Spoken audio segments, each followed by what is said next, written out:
What's good? Welcome to the second episode of Making Sense with Music Business. Last week we talked about why leasing a beat might be the best option for you, especially if you're an independent artist and you're just starting out, you don't have a whole lot of cash flow. This week we're going to be talking about why buying an exclusive beat might actually make the most sense for you. For the most part, buying an exclusive beat is going to give you two distinct advantages that are kind of going to be locked away from you if you choose to go the beat leasing route. It's worth noting that you can take advantage of both of these advantages if you happen to make your own beats as well. So even if you can produce your own beats, sometimes you hear something that just triggers something, that sparks something in you, and you just gotta have it, and you know that that is gonna be the next song that you wanna invest in. So this video is really more for people that have a little bit of skill going. You probably have some attention online, you're starting to generate some revenue online with your streaming. Buying an exclusive beat is really going to be helpful if you're ever in a situation where you're trying to seek investment into your music career. This can either be from a private investor or more traditionally in a label circumstance. Fairly frequently, if you have something going on, you might be reached out to somebody that's from a label or maybe a publishing company or maybe even a private investor. And one of the conversations that they're going to have is they're going to try to figure out what your ownership situation is like in your music, because generally these people are going to want to give you something in return for the ownership of their career. That's how they want to invest in you. They can't really do that if you don't just own anything to give them to begin with. Sometimes this can just be sidestepped by if you have a leased beat song and it's doing well.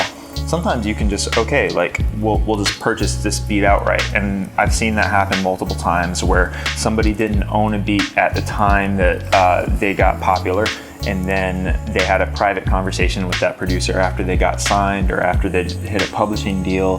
But that's honestly not a situation that you want to be in if you're an artist, because in that situation you're going to be talking to a producer, and that producer realizes that, like, hey, this guy needs my beat, so instead of paying $500 for it, they might charge you $2,000 for it, or try to negotiate more, because basically they need you. They need that beat to keep whatever is going on. In other situations, the investor might just totally become uninterested if they realize that you don't fully exclusively own the track that they're seeking to invest in. Now, this is actually pretty related to the second main advantage. If you own your music at an exclusive level, you can license your music out. And a lot of people don't think that licensing is available to them if you're not a super huge artist, but there are plenty of services like MusicBed and Artlist that can actually help you make a substantial amount of money licensing your music as an independent creator. They're not going to accept any of your music catalog if you don't own them outright. Doesn't mean you have to produce it yourself, but you can't have a leasing situation. You might find yourself in a situation where 30 different people leased the same beat and all distributed it through DistroKid, put it on Spotify and YouTube and all that good stuff. And depending on how similar your final song actually ends up being, it can cause some conflicts with Content ID and other automated services.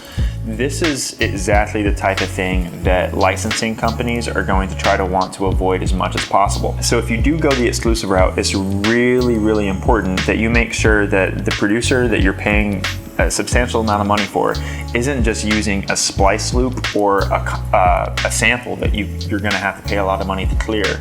That's going to negate the investment and the licensing purposes that an exclusive beat really bring the value to you from. A lot of beats do contain royalty-free loops and splice loops. That's okay, but the thing you want to look out for is a producer that just takes a loop and doesn't change anything to it and structures a whole song around it with that loop as the main element. Because in the same situation, that can get you into trouble with automated services like Content ID as well. So we talked about why exclusive beats might be the best move for you if you're an artist. But that doesn't change the fact that they're expensive. My advice is try to limit the amount of times that you just shell out a lot of money to a producer that you don't know over the internet for an exclusive beat. I think the best and most plausible scenario for a lot of artists, especially if you don't have a whole lot of scale to get exclusive beats, is actually just to form a really good relationship with a producer that you know, that you can get in the studio with, and that shares your creative vision. Especially if it's in a situation where both of you guys are kind of building from the ground floor, you can work out all types of different deals. That producer might be willing to sell you beats cheaply because they're just starting out, or they might even be willing to just split the equity of the song with you outright.